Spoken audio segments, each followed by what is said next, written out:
So next up we have Dr. Lindsay King. She's an assistant professor of medicine at Duke University. She joined the Duke Division of Gastroenterology at Duke in 2015, and she is the medical director for liver transplantation at Duke University Hospital. She specializes in caring for patients before and after liver transplantation, as well as patients with autoimmune liver disease and PBC. So welcome to the stage, Lindsay.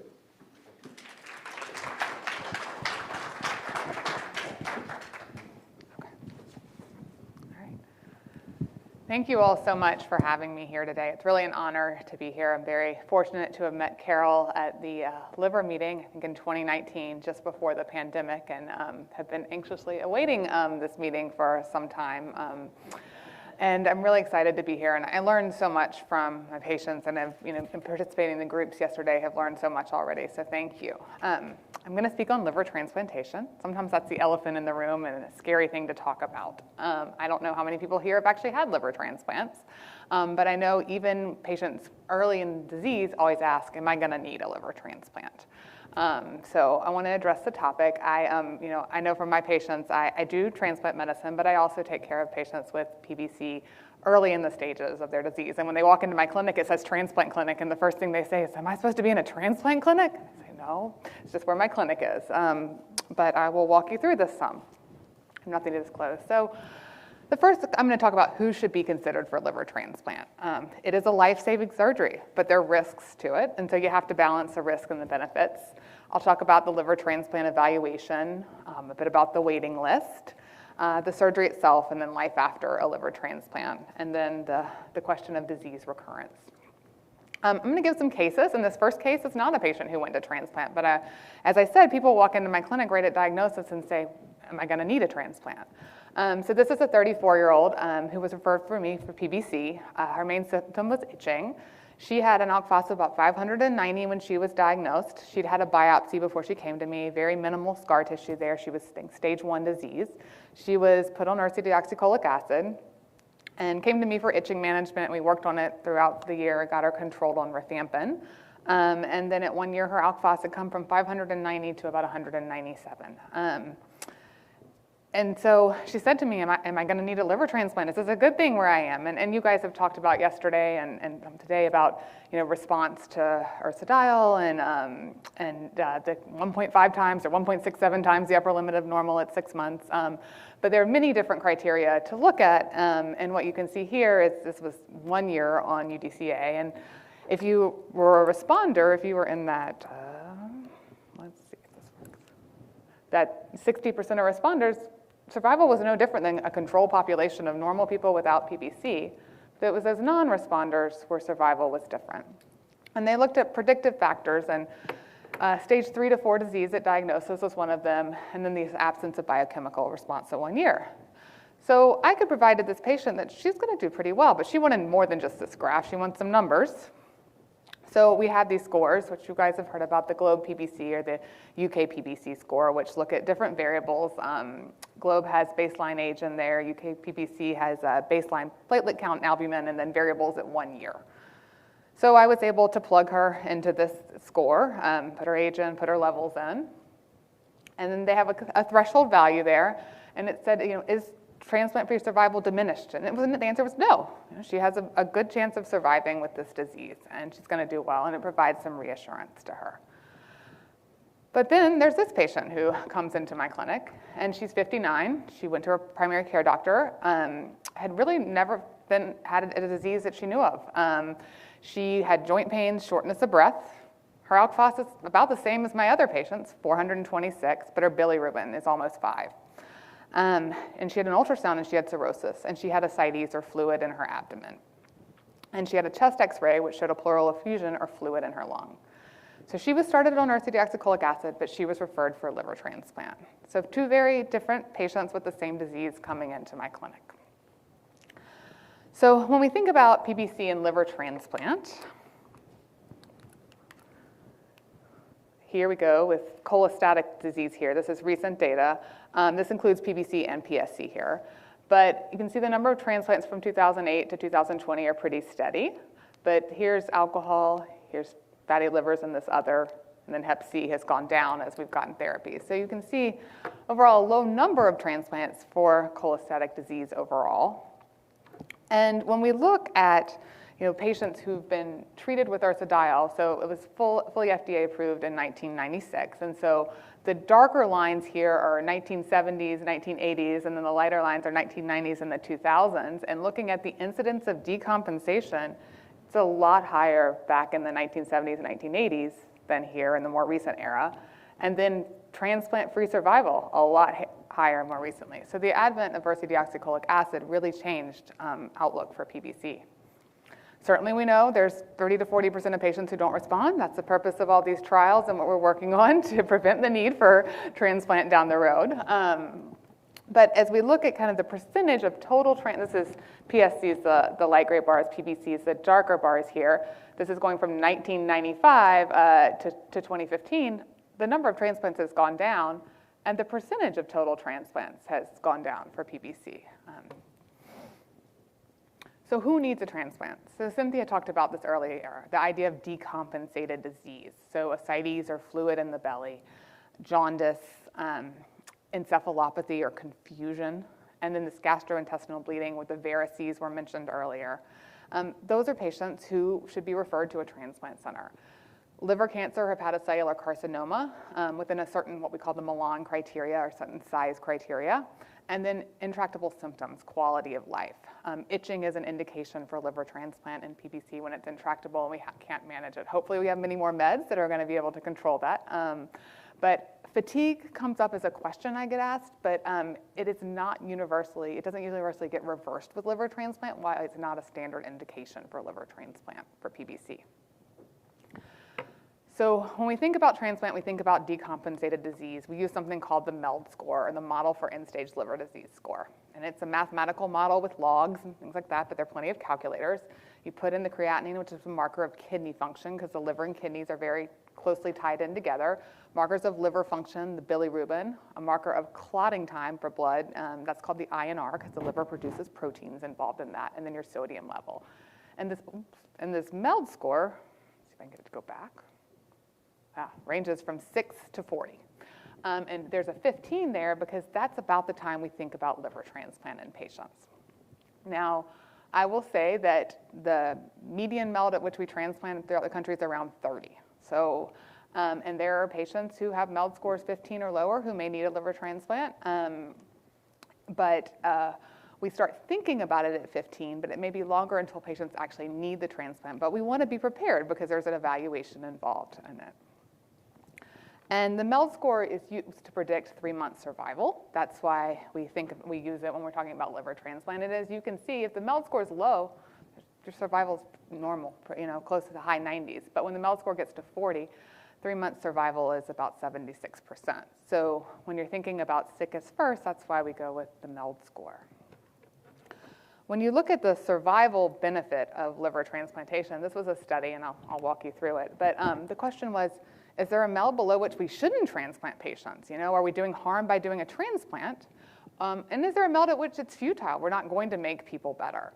They didn't find a MELD at which it was futile, but what we did show here, and this is why the magic number is kind of around 15, below 15, these patients actually did worse with a liver transplant, whereas as you got to 15, people did better after a liver transplant. So that's where that magic number, and it evolved some, but what comes from.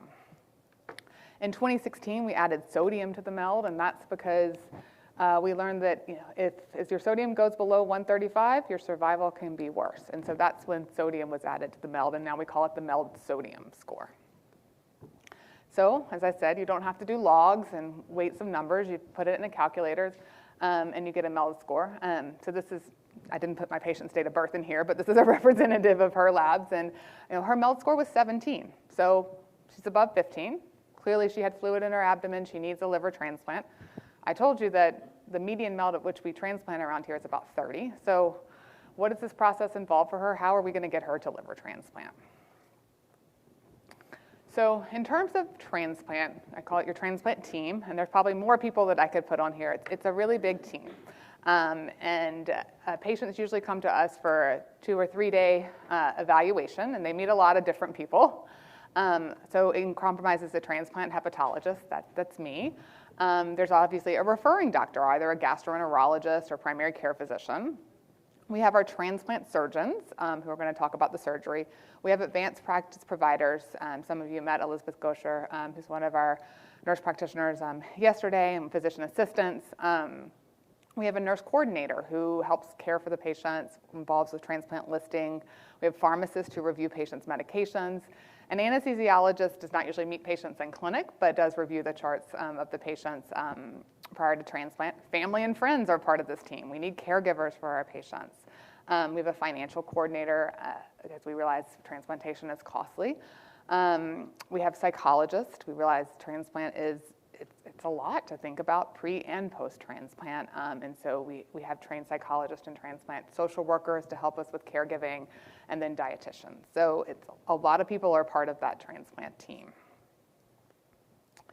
When you come for testing, when patients come for testing for transplant, they get laboratory testing. They get a lot of blood drawn in terms of tubes of blood. We're looking for their MELD score.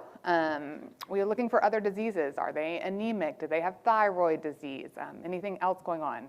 We do imaging, either an MRI or a CT scan. That's to look at the blood flow to the liver, look for liver cancer, make surgical planning. We do a chest x-ray just to make sure there's no lung disease. We do heart testing. It's a major surgery. We want to make sure a patient's heart's strong enough to get through the surgery. Some patients will do lung testing in. We will consult with other specialists, particularly cardiology, to make sure the heart will do okay through the transplant. And then we look at age-appropriate cancer screening, and that's really important. So I tell all my patients, even my ones who I don't think are going to need a transplant, keep up with your age-appropriate cancer screening just in case anything changes. Because it can be hard to get a colonoscopy when people are really sick and need a transplant. So I want them to get mammograms, pap smears, colonoscopies, and then bone density scans, especially given the risk of osteoporosis and PBC. So after we get through this evaluation and all the testing, a transplant committee will meet and will help decide with the patient, does the patient need a transplant now? Is there any other testing we need? Is the patient ready for transplant? And the patients go on a waiting list. The waiting list is monitored by the United Network of Organ Sharing, or UNOS. Patients are listed based on this MELD sodium score, and they get their MELD score, and that's what prioritizes them on the list. Hepatocellular carcinoma, or liver cancer, will give patients a score, because many patients with liver cancer don't really have the same MELD values as other patients with decompensated disease, with the ascites or the jaundice or the bleeding. So those patients get what we call a MELD exception score. It's the median MELD at transplant -3. And then for itching, there is no standard MELD exception score. There's a National Liver Review Board, and they have different lists of standard MELD exception scores. Itching has not been shown to worsen mortality, which is why it doesn't have its standard MELD exception. But if itching is intractable, physicians can write to the review board on behalf of their patients and try to request a MELD exception. Patients are also listed by blood type because that matters for liver transplant. How do we think about allocating organs? So this is from the final rule, which is by the Health and Human Services Department. And we need objective and measurable criteria. We go for most to least medically urgent. They have said neither place of residence should matter when you think about access to transplant. And then they want us to avoid futile transplants. So when we think about medical need, that's where the MELD score comes in. So those are the variables we talked about earlier. And then when we think about place of residence shouldn't matter. So we talk about distance from the donor hospital. So recently, probably 2020, some of you all may have heard that organ allocation changed. There are 57 donor service areas in the United States, and there were regions built around these donor service areas, and organs stayed fairly local. They didn't travel very far. That could lead to people traveling across the country to get transplants at different centers, because some centers were transplanting at a MELD of 20 and some were a MELD of 40. This has changed over time. We now have what we call acuity circles. It does matter how long the organ is out of the donor until it gets into the recipient. We are getting better at that. We have what we call normothermic perfusion now, so we can actually perfuse these organs while they're waiting to go in the recipient, which allows us time not to be in travel, not to be as much as a factor. So this took me a while to understand when we started this, but I'll try to walk you through it. So we have what we call acuity circles. And the goal here is to develop a policy that minimizes the variation in MELD score at transplant across the country and improves access for patients who are sick. So we have a donor hospital, and we have these circles around the donor hospital, 150, 250, and 500 nautical miles.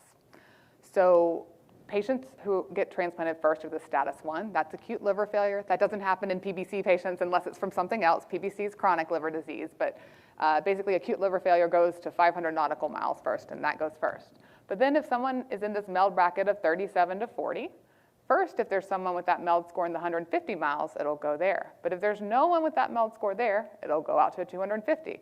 If there's no one with that MELD score there, it goes out to 500.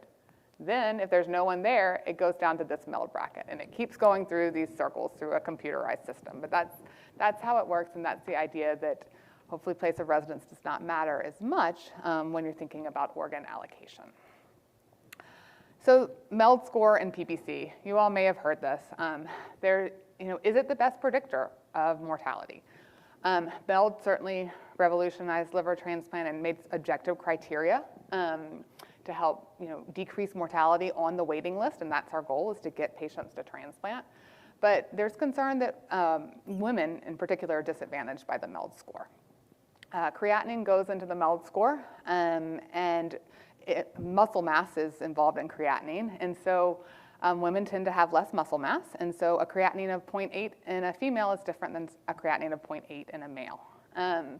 Additionally, women can be of shorter stature, and size and height matter when you're trying to get a liver into someone else, and many of the donors tend to be males, and so it can be hard to find the right size of a liver.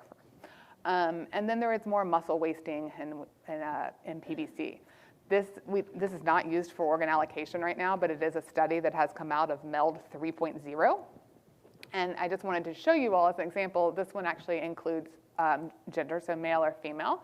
It also includes albumin, which can be a marker of nutrition, and sarcopenia or muscle wasting. There's a recent article out in the American Journal of Liver Transplant looking at should 1 to 2 additional MELD points be awarded to those with the shortest stature on the waiting list. So this really is, we're constantly trying to do better to make it equitable, and we upgraded MELD with MELD sodium, and now we're thinking about ways to continue to make equitable distribution and allocation of organs. So on the waiting list, the call comes to get an organ. What's the surgery like? And I will thank our transplant surgeons for sharing some slides with me. So we have a diseased cirrhotic liver here. This is the donor liver that's transplanted. They have to make some different connections. They have to connect to the big vein that drains blood back to the heart. They have to connect to a vein and an artery that supply blood into the liver. And then they have to connect to the bile ducts here. So this is pretty standard way it looks. Some people, if the main bile duct is damaged, they will actually bring up a loop of intestine and sew it to the bile ducts there, and that's called a Roux and Y. And there's the incision. So that's actually my patient, with her permission. And you can see it's a pretty decent-sized incision there, but there has to be enough room to mobilize to get the old liver out and put the new liver in. A word on living donor liver transplant. It can reduce the time on the waiting list. Some studies have shown a benefit of living donor liver transplant down to a MELD of 11. That doesn't mean that everyone with a MELD of 11 needs a liver transplant, but patients who may have ascites and it's difficult to control, or confusion that's difficult to control and their MELD score is low, and we're having trouble finding priority for organs for them, this is an option to think about. Patients always ask me, who can be my donor? It needs to be a compatible blood type. Patient generally needs to be healthy to donate part of their liver. And there are age cutoffs. It's center dependent, 55 usually. Some centers will go up to 60 for the donor. And that evaluation of the donor is completely separate of your hepatologist and your recipient team.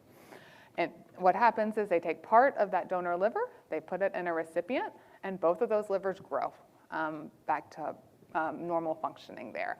For patients who are interested in living donation, and for donors and recipients, I would point out the Living Donor Toolkit that was recently published by the American Society of Transplant. One of my colleagues, Matt Kappas, helped to put this together, but they have ones for physicians, and which I've actually found very helpful, and they have ones for patients and for donors, and you can read about it there, and it's fairly easy to follow. So it's a good resource that I get and tell my patients about. So what about the recovery? Patients generally go to the ICU for a few days after the transplant and then to the regular medical or transplant floor. They're in the hospital 5 to 10 days. It can be longer if there are complications. In terms of organ function recovery, certainly we're looking at the liver, and we're looking at the liver test and making sure it functions. We're also looking at kidney function because the liver and kidneys are very tied in together. It can be a longer surgery. It can stress the kidneys. So we do look at that. We're looking at heart and lung function. We want patients up and walking after transplant because we don't want them to get pneumonia from not taking deep breaths. So that's my patient after her transplant and doing her physical therapy. And we look at intestinal function. You know, any major surgery can slow down the gut. And so we're always talking about moving bowels and pooping after transplant. And then we think about not only the organ recovery, but the patient recovery. So pain control, physical therapy, and nutrition. Complications, got a lot of them listed there. Bleeding can be one complication from any of those anastomoses where they sew the blood vessels together or taking the old liver out. There can be bile leaks that might require a procedure. There can be blood clots in those blood vessels there. Kidney injury can occur. Some complications do require the patient to go back to the OR. The need for another transplant because of these complications is quite rare, but the need to have certain procedures after transplant is not as rare. As we look at medical complications, rejection is one people talk about. That's because we're putting an organ that is not used to our bodies into a different person, and so we have to put you on medicines to prevent rejection of the liver, and we have to get certain levels of those rejection medicines. Now, having an episode of rejection doesn't mean that people's survival is worse, so we can treat rejection. Repeated bouts of rejection is what's difficult to deliver. We have medication side effects. The medications can actually worsen diabetes or high blood pressure and promote infections. We can usually manage all of this, but there are things to know about. One of the feared complications is primary non-function, actually putting that liver in someone and it not working. That risk is rare. It's less than 1 in 100. And there's about a 1 in 500 risk of death or stroke after a liver transplant. So I tell my patients it's a life-saving procedure. It's amazing to see people who need it do really well and have a normal life, have children, grandchildren, that kind of thing. But it's also their risk, and so you have to weigh the risk and the benefits when you're thinking about who needs a transplant. Later complications, you can still have blood vessel complications. You can have wound infections. Patients can have hernias from the surgery, and those can happen at any time point after the surgery. And then the medical complications, again, rejection can happen, medication side effects, infections. I tell all my patients to try to get up to date with their vaccines before transplant, before they get on immunosuppression when the vaccines don't work as well. They need age-appropriate cancer screening, especially because we're suppressing their immune system, whose job it is to fight cancer. And skin exams are really important because there is an increased risk of skin cancer for our patients. And then we still screen for osteoporosis after transplant. It will get better after transplant. The first few months, it doesn't. Patients are on high-dose steroids initially, and those are tapered down. And as those are tapered down, at about 6 months, the osteoporosis really starts to get better. Steroids go off before 6 months, but the osteoporosis takes a little bit longer to get better. What about survival after liver transplant? So that's my patient and her donor, and this was with their permission, and they actually were very thankful to be a part of this presentation and to make awareness of this. So 5-year survival is about 85%, 10-year survival about 80%, and survival after living donor transplant is similar to deceased donor transplant. Survival statistics are great, but what about quality of life? You know, how do people feel after a transplant? And I think this was maybe one of the articles that Dr. Levy has written the update to the guidelines on transplant on PBC and talking about transplant.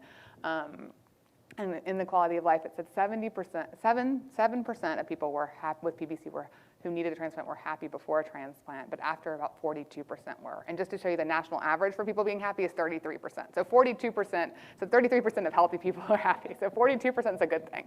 And in terms of just, how is PBC affecting your life in terms of, trouble walking several blocks or climbing a few flights? That's the white is before transplant, this is after, or it's the present state of health causing problems, with cleaning around the home. This is before, this is after. Home life and relationships, before, after. Sex life, before, after. So improvements in all aspects of quality of life after transplant. I will say, and this is kind of where the idea that we shouldn't just transplant for fatigue.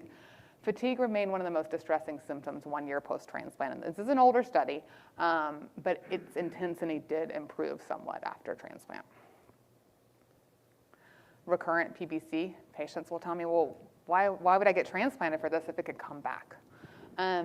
This is the risk, this black line is the risk of recurrent PBC. It's about 30% at 10 years, 43% at 15 years. Median time to that's about 3 to 5.5 years. The one thing about recurrent PBC, though, is it doesn't typically significantly affect the graft survival rate. Questionable whether there's a benefit of ursodeoxycholic acid up front after liver transplant or not. It's not a standard recommendation, but there have been some studies looking at that. Certainly, if recurrent PBC occurs, we do put patients on ursodeoxycholic acid after transplant. So that's your transplant course. I just wanted to talk one thing about selecting a transplant center, because that's what patients ask me about this a lot. The Organ Procurement Transplantation Network has a list of all the different transplant centers on there, numbers of transplants they do. So that's a good resource just to look what's around you. You do want to know about your insurance coverage, and certain insurances will cover certain centers. So you want to know about that. You want to know about the experience of the transplant team, and not only the transplant team, but their support personnel, because as I showed you, it takes a village to care for transplant patients. You can look at transplant center volume. There's a scientific registry for transplant recipients, the SRTR. This has historically been used to produce these program-specific reports, which programs actually use to look at their outcomes in terms of waiting list and transplant rates and survival. But more recently, and they just had a big conference involving actually patients in this and trying to think about outcomes that patients want to see and how we can make this more patient-friendly. So that is a website that patients can look at. It's not the end-all be-all of deciding where you're going to get a transplant, but there is some data there. And then location of the center and travel time. You need to be able to get to the center if you get an organ offer. And then you have to think about after a transplant, I'm going to need to be seen frequently, and I've got to go back for appointments, and and what support system do I have around that transplant center?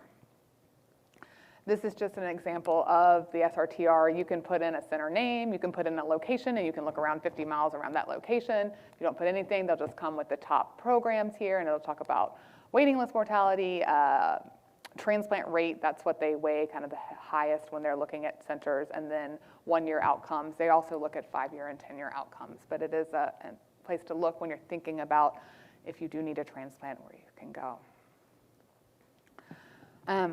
So, in conclusion, for liver transplant and PBC, the GLOBE PBC and UK PBC scores can help assess prognosis for patients. Not everyone with PBC, as we know, needs a transplant, and hopefully less and less people will need a transplant as we have these trials and new therapies.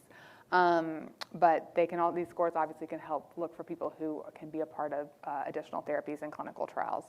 Transplant is generally indicated for patients with decompensated disease. That means the ascites, the bleeding, the confusion, the jaundice, or a MELD score greater than or equal to 15. Patient and graft survival is excellent. PBC is a benchmark for other diseases when we talk about survival after liver transplant. Disease recurrence can occur, but it doesn't usually impact the graft survival. Living donor liver transplant is an option and has similar outcomes to deceased donor. And transplantation is a team sport. The patient is the center of that team, and a lot of people around the patient to help and support them.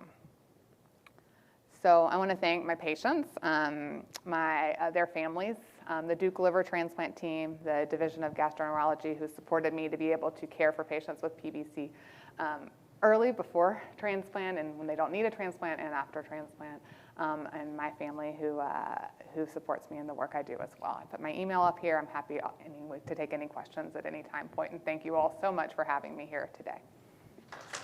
for the video on this one, a question. What was that? Let's see what's on the video on this. Oh, yeah. Thank you, Dr. King. Appreciate your time and sharing your passion around this subject. A couple questions came up. So one aspect around how do we address some of the inequity of access to transplant for cholestatic patients caused by the MELD system? I know you touched on it a little bit, but...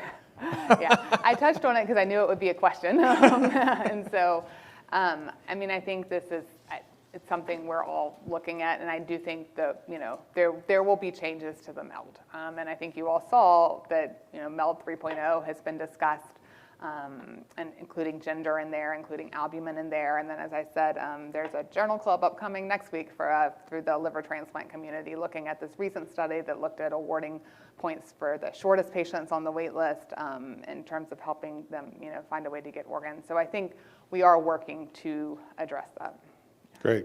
And I think you touched on it a little bit, but just, clarifying on, PBC patients that are sicker than their MELD score may reflect. Yeah. Those exception points, are they, assigned to compensate for that? Yeah, I mean, so there's no MELD exception for just, for ascites in and of itself per se. The idea is that should be in the MELD score. In terms of when my patients are sicker than their MELD score, what do I do for them, and what do I do to help try to get them an organ? Certainly, we think about living donor. Some patients, there are even patients who do non-directed living. There are some people who just want to donate part of their liver to other people. Not every patient has a living donor, though. And so we are working to figure out, as I said, we have gotten better at perfusing organs, so organs can travel further. And so we are able to accept organs for transplant that we used to historically say that graft may not work that well. Now, with this perfusion, we can get a lot of grafts to work better. We reach, it used to be, should we take a liver that someone had Hep C, and that's a deceased donor who had Hep C? Should we put that into a patient with PBC who has never had Hep C? Well, we have great meds. We can treat in 8 to 12 weeks for PBC. So it's pretty standard of care to give a Hep C positive liver to a non-Hep C recipient. We're even looking at hepatitis B. We can't cure hepatitis B, but we could certainly put patients on meds to suppress that hepatitis B from being an issue. So there are a lot of ways to try to be creative. Certainly there's a supply and demand imbalance, and not everyone who needs a transplant ends up getting it, but we are working to make it more equitable and Awesome. about opportunities to transplant our patients who need it.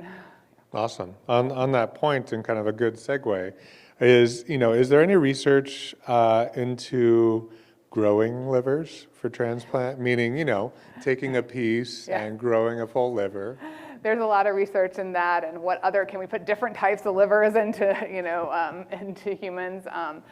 Yes, that is a goal. We're not there yet, but it is a goal. But it's and we don't have any machines to support, unlike kidneys transplant, we don't have dialysis. There are some machines, but they don't work like kidney. Okay.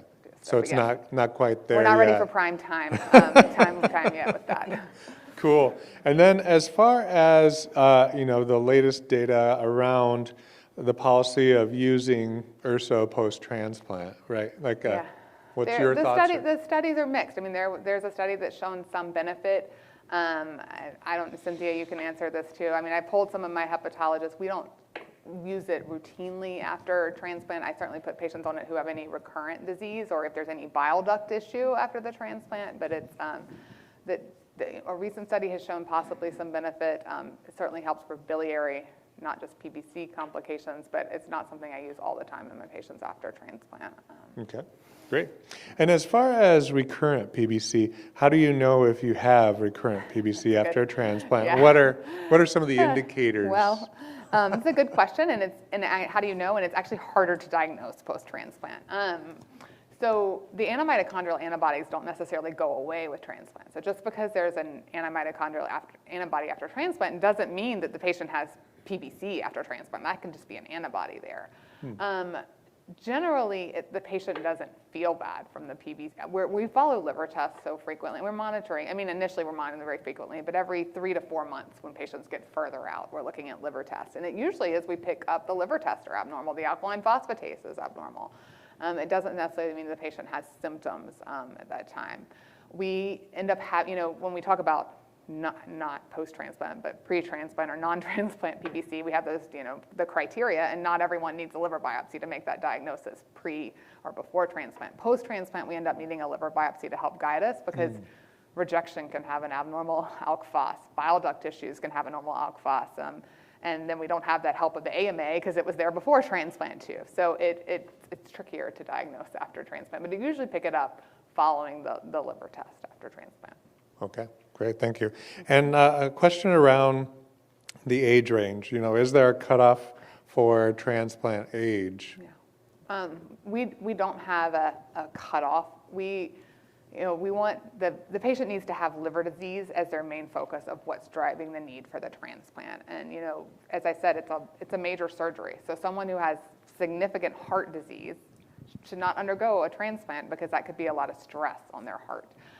So we do transplant patients in their 70s, but they need to be healthy and able to get through a transplant and recover and walk out of that hospital. We don't want to transplant someone and worsen their quality of life where can't get out of the hospital after. So patients as they get towards the mid-70s, they need 70s to a bit older, need to be walking into clinic and working with physical therapy, before and after transplant. But there's not a particular age cutoff. I think I saw a patient who was transplanted at age 76 in clinic last week, and that patient is working on their farm again.